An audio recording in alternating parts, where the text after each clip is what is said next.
The most deadly attack on an MSF hospital was in October 2015. 105 patients were being treated in the trauma center, some of them undergoing surgery.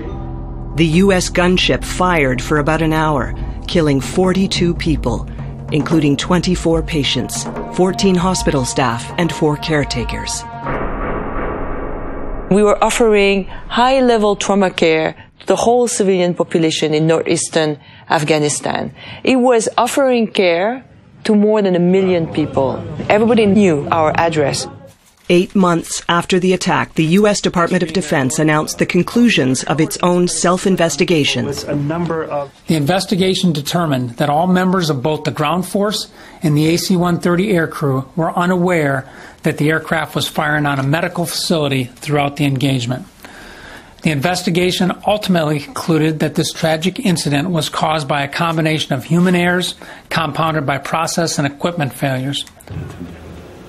صحیح مسئله دلیل نگی ولی معذرت وارشته اشتباه معذرت نگی یا بام دو بام دری بام 217 بام دیف اچ غیر اگر فایرینگ که لیزر فایر کرده کیمیایی مواد جو جنایت جنگی جنایت به ضد جنگ استفاده می استفاده کیمیایی مواد هم استفاده گواله.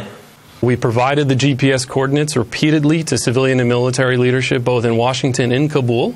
I find it very difficult to believe that people were not aware of the intent and the purpose of this facility, and we'll continue to demand for an independent inquiry into this attack. Well, for us, what is important, it's our biggest loss of staff and patient in one attack, and we need to understand, because if we don't understand, it means that somehow what we thought was the rule of working in war zone, meaning that they were a protected space in terms of medical space, is not applicable anymore. And this is what we call the Geneva Convention.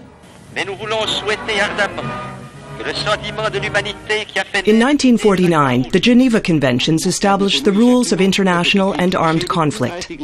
Medical facilities must be protected in order to minimize casualties in times of war.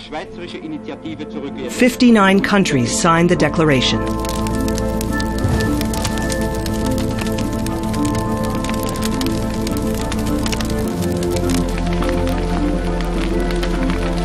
I'm sending team at the front line, taking risk for themselves, but as well, by opening a center, I am putting at risk thousands of patients.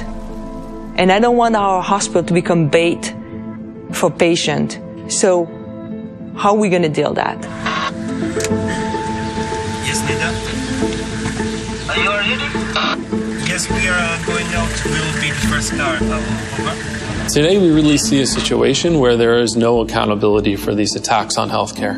We see countless places, whether it be Yemen, Sudan, Syria, where there are no serious, impartial, or independent investigations of these incidents. And that exposes a real vacuum that exists today in the international humanitarian system and in the political system.